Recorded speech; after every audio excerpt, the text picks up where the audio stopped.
One of the biggest mistakes in writing character development is making your characters change without earning it.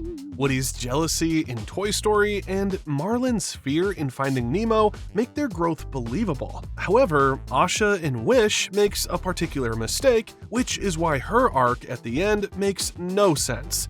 Your audience may not know the exact words to describe this phenomenon, but they can tell when a character's journey is fake or forced. So how do you avoid this mistake? How do you write character development the right way? When we talk about stories, three terms often come up: character development, character arc, and character growth. They sound like they mean the same thing, but they don't. Think of it like a plant. A character arc is the single dramatic, overarching curve of that plant's life, the moment it bends toward the light. The character growth, however, is the specific internal change that makes the plant reach for that light in the first place. Whereas character development is the entire process of the plant's life, from seed to sapling to tree. It is every change it undergoes, and the first rule to writing one that sticks is that change must come from flaws. Nobody embodies this rule better than Woody in the first Toy Story release. In Andy's room, Woody is king, the favorite toy, the leader of the group, and the one with authority and security. But the moment Buzz Lightyear, a new technologically advanced toy with a cool backstory, lands, Woody's world starts to crumble. Woody's entire sense of self is built on being Andy's number one, and when Buzz threatens that, he becomes petty, manipulative, and selfish. But perhaps his most telling flaw was his jealousy, which drives his entire actions. He's jealous that even though Buzz might just be a toy, his obliviousness and confidence make the other toys adore him. Now they no longer rely on Woody, and neither does Andy. So what does he do with his jealousy? First, he tries to reestablish some dominance instead of accepting his new reality. Listen, Light Snack, you stay away from Andy. He's mine. But when that doesn't work, he plots to get rid of Buzz, which causes him to accidentally knock the Space Ranger out the window. Unfortunately, this turns the other toys against him. Woody's flaw ultimately isolates him and drags him down. Yet because the weakness is so recognizably human, we can't look away. Who hasn't felt replaced? Who hasn't seen someone new arrive and threaten their sense of worth? Woody's ugliness makes him real. His imperfection gave him room to grow, and his suffering made the growth believable. Psychologists would call this cognitive dissonance, when a person's behavior and values collide. They must either double down on the flaw or change. Woody begins as jealous, petty, and selfish, but through loss and struggle, he finds humility. His flaw forced him into that transformation, and so the audience believes it. Now, contrast that with Asha in Wish. From the opening scenes, she is positioned as perfect. Aside from the fact that she was initially nervous to interview with the king, there's no major flaw. We can't really categorize nervousness as a flaw, or can we? Anyway, Asha is kind, brave, compassionate, and wise beyond her years. She is the community's moral compass. When she goes to King Magnifico to apprentice for him, she does so mostly to help her grandfather get his wish granted. When Asha realizes the king is abusing his power, her reaction skips over any hint of conflict or fear. Just moments earlier, she was nervous, even intimidated, yet the instant Magnifico reveals himself as the villain, she flips into fearless opposition. There's no self-doubt, no hesitation, only sudden bravery. Instead of wrestling with an internal weakness, she's handed a noble purpose of saving the wishes of her people. That shift makes her less a character and more a narrative device, a flawless stand-in for the audience whose sole job is to expose the villain's injustice.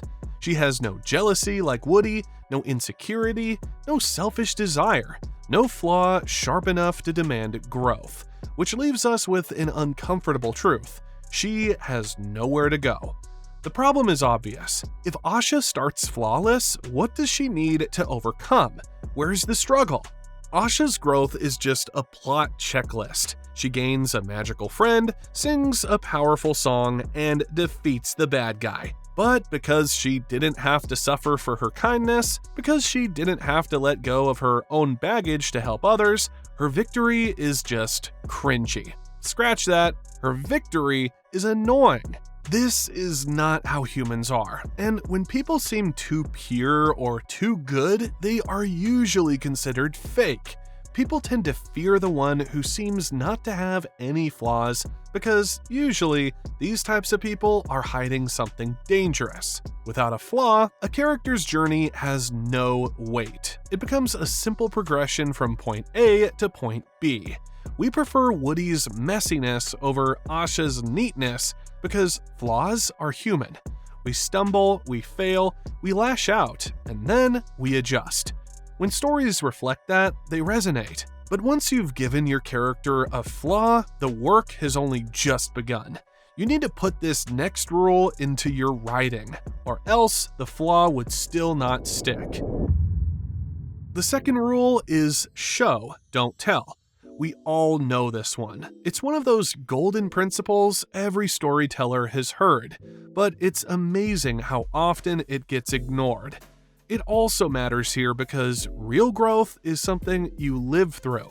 If a character has to say out loud that they've changed, chances are they really haven't, and audiences know it.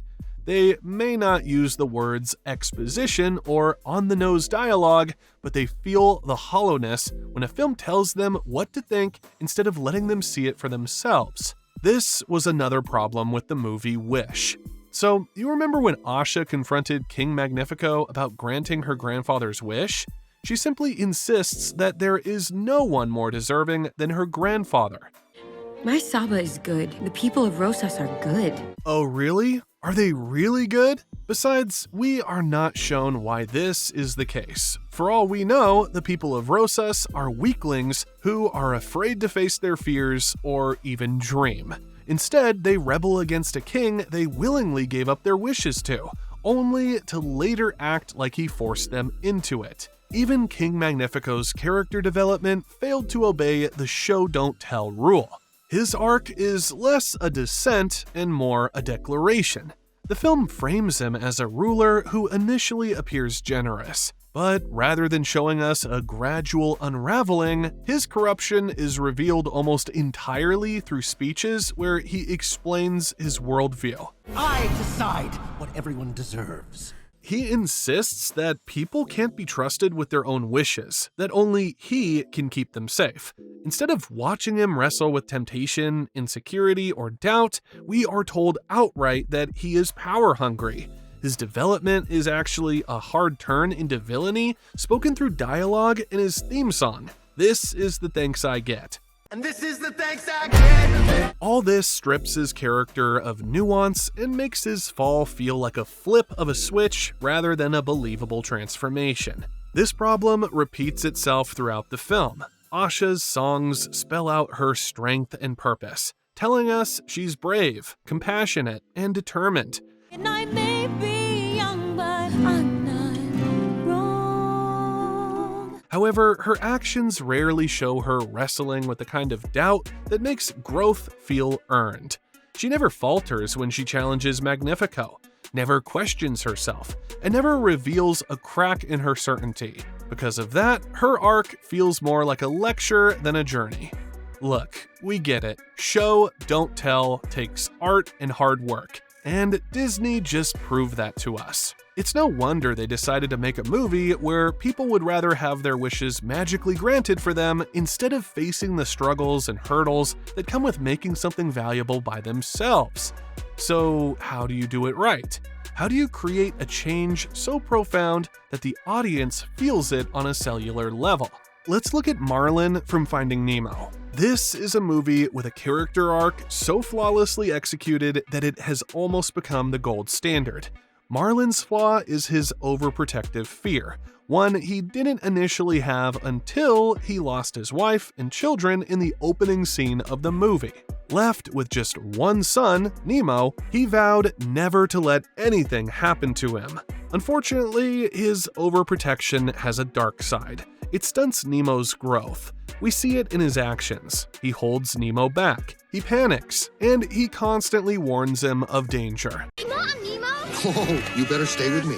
When Nemo is dared by his classmates to swim into open water and touch a boat, Marlin's panic is palpable. Instead of just talking about how dangerous it is, he drags Nemo back to safety. Then he scolds him, telling him how he thinks he can do these things, but actually can't. Nemo is visibly hurt and tells his dad that he hates him, just like kids can do. But to show how defiant he was, Nemo swims into the open sea alone and touches the boat. However, as he swims back to his father, he is captured by a diver. With that, the road to character development for father and son kicks off. Instead of a sudden realization or a monologue about being a better father, Marlin's transformation comes through a series of increasingly difficult lived experiences. His fear forces him to take a journey he is not prepared for. He has to trust Dory, a mentally challenged fish. He has to go to a dark place and face monsters. He has to swim with a herd of sea turtles who showed him what it meant to give your kid freedom. Oh my goodness! Whoa, kill the motor. Let us see what Squirt does flying solo. The movie is filled with these little moments of quiet transformation. When he's in the deep ocean, he's still afraid, but his fear is being overshadowed by a new emotion, hope. It's subtle, but it's there. He starts to let go, just a little, of his need for control. The most powerful moment is at the end, when Dory and the other fish are caught in the net. Marlin, who has spent the entire movie holding on, finally tells Nemo that he knows he can save them. It's a line of dialogue that is earned by 100 different moments of action. He finally lets go of his flaw, and the audience, having witnessed his entire journey, feels the weight of that choice. It's the payoff of a journey of 1,000 miles, of facing sharks and jellyfish, and of learning to let go. Finding Nemo shows us Marlin's growth through his actions, his failures, and his small, quiet triumphs. But a character's development does not only rely on their flaws or how the writer shows their development. There is also another rule that must be followed, or else the development would still feel hollow. If flaws spark growth and showing beats telling, then what happens when the road to change is too easy? This is where we hit the third rule of character development. Growth must be earned through conflict. Without conflict, growth is cheap. It's like skipping to the final chapter of a book without reading the messy, painful pages in between. But here's the twist. Conflict is about the internal war, the moments when a character's deepest fear collides with what they want most. And unless the character bleeds, even just a little, we don't believe their transformation. The character development of Nemo would not have been possible without the conflicts he faced. He carries a physical limitation, his lucky fin, and the emotional need to prove himself despite it. That small fin sets up the first direct conflict. Nemo's desire for autonomy collides with Marlin's protection. When he acts out by swimming near a boat and is captured by a diver, the central external conflict for Nemo begins. Captivity in a dentist's aquarium in Sydney. In the tank, he faces humiliation, confinement, and the threat of being taken by Darla, the dentist's niece, who shakes fish until they die. Those stakes force Nemo to confront fear and to grow into action. Inside the aquarium, he meets Gil and the other tank mates who push him into plans, tests of courage, and moments of responsibility. He has to help execute escape attempts, endure mockery and failure, and finally face Darla's bag shake, where he must play dead and stay composed while terror swirls around him. Fishy! Wake up! Wake up! That moment is pivotal because it demands discipline, quick thinking, and self-sacrifice under direct threat. Nemo's internal arc, going from a boy who wants to prove himself to someone who acts for others and for his father, unfolds through these concrete trials. His character is fully developed when he finally overcomes all the conflicts. Unfortunately, the same cannot be said about Buzz from the 2022 movie Lightyear. Buzz is presented with a clear character flaw, an overwhelming need for individual control. He refuses help, he snubs rookies, and he believes he is better off just doing the job himself. He sees collaboration as an overcomplication or a weakness. This is a fantastic setup for a character arc, but the problem is, there's too much that is wrong with Buzz. The film's main conflict is Buzz's obsessive solo mission to achieve hyperspeed and get his crew home. He does this by repeatedly going on test flights, each one costing him years of his life while the rest of the crew lives and dies around him. When he finally accidentally teams up with an amateur crew of misfits, he initially sees them as a liability. He's dismissive, impatient, and insists on doing things his way. He only works with them because he is forced to. Basically, it was a matter of survival. However, in the first Toy Story, we understand that Woody's jealousy sets up the character journey for himself and Buzz. However, the conflicts or obstacles they faced were mostly external. Buzz fighting Woody at the gas station for trying to get rid of him led to them being stranded. This was a conflict they both had to overcome. Then, Sid came into the picture, providing yet another dispute. Not to mention Sid's wicked dog. Another major conflict was Woody trying to get Buzz to care about living after discovering he wasn't a space ranger, but a toy. You see how all these conflicts were used to establish a character development for both toys that felt genuine at the end? This was not the case for the Buzz in Lightyear.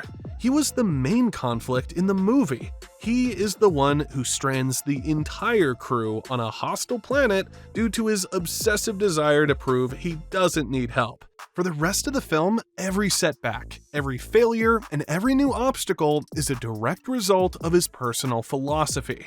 He is the one who needed to be overcome because he caused all the troubles in the story. When the audience discovered that Zurg was an older version of Buzz from another dimension, it made sense. This is because the present Buzz's character flaws matched Zurg's. Yet, the writers decided to redeem Buzz in the last minute, making him accept teamwork. All of a sudden, he is no longer obsessed with the mission of getting the crew out of that hostile planet. The writers could have just made Izzy the protagonist who had to make Buzz see the douchebag he really was. She should have led the mission that stopped Buzz from getting them into more trouble. This would have made for a perfect character development through conflict. Or do you disagree? Anyway, we've established that growth must come from flaws. It must be shown rather than told, and it must be earned through conflict. But there's a fourth rule that is often overlooked, yet it is very vital. Too often, stories treat side characters like furniture, set pieces that prop up the hero's journey without ever moving themselves. But think about the stories that linger with you, the ones you carry long after the credits roll. More often than not, it's because even the secondary figures, the comic relief, the love interests, and the so-called sidekicks are allowed to grow. Look at Donkey in Shrek. On the surface, he's a chatterbox, the comic relief. His first scenes with Shrek are played for laughs. He clings, he nags, he sings.